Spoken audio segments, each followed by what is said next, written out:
আমার খবর।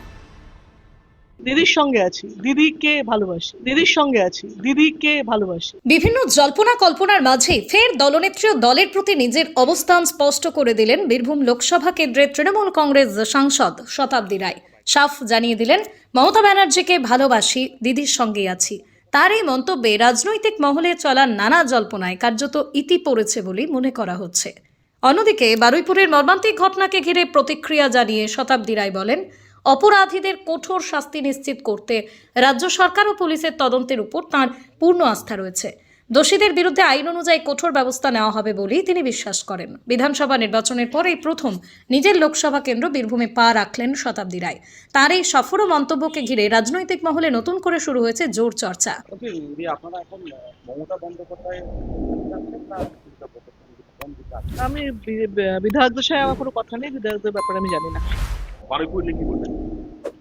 দেখা যাক, নিশ্চয়ই এটার শাস্তি হবে, যে ইমিডিয়েট যা হয়েছে তার আইন হিসেবে তাদের শাস্তি পাওয়াবে সিএম এর কাছে, নিশ্চয়ই সেটা আশা করি। বারুইপুর নিয়ে আপনারা প্রতিবাদ করছেন না? কোথায় কি, সবই তো কালকে তো ঘটনাটা ঘটেছে, তাই না? প্রতিবাদে এখন আজকে বীরভূমে কোনো কর্মসূচি আছে? না, আমার এসপির সঙ্গে দেখা করেছে। আচ্ছা, দিদির সঙ্গে থাকবেন তো আপনি? মমতা ব্যানার্জির সঙ্গে থাকবেন না?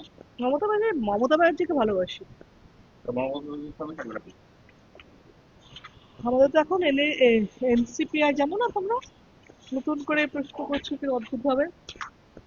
হ্যাঁ, স্পষ্টভাবে জানতে চাচ্ছি স্পষ্ট হবে কি, এনসিপিআই এর যারা জানে স্পষ্ট, আমার কিসের অস্পষ্ট? দিদির সঙ্গে নেই।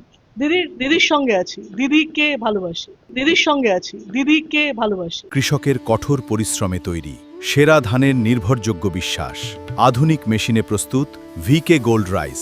সেরা সেরা স্বাদ, সেরা সুগন্ধ। এর স্বাদ আর সুগন্ধ জাস্ট অসাধারণ। ভিকে গোল্ড রাইস আমাদের পরিবারের প্রথম পছন্দ। ভিকে গোল্ড রাইস, সেরা স্বাদ, সেরা স্বাদ, সেরা সুগন্ধ। দেখতে চোখ রাখুন আমাদের ফেসবুক ও ইউটিউব চ্যানেলে।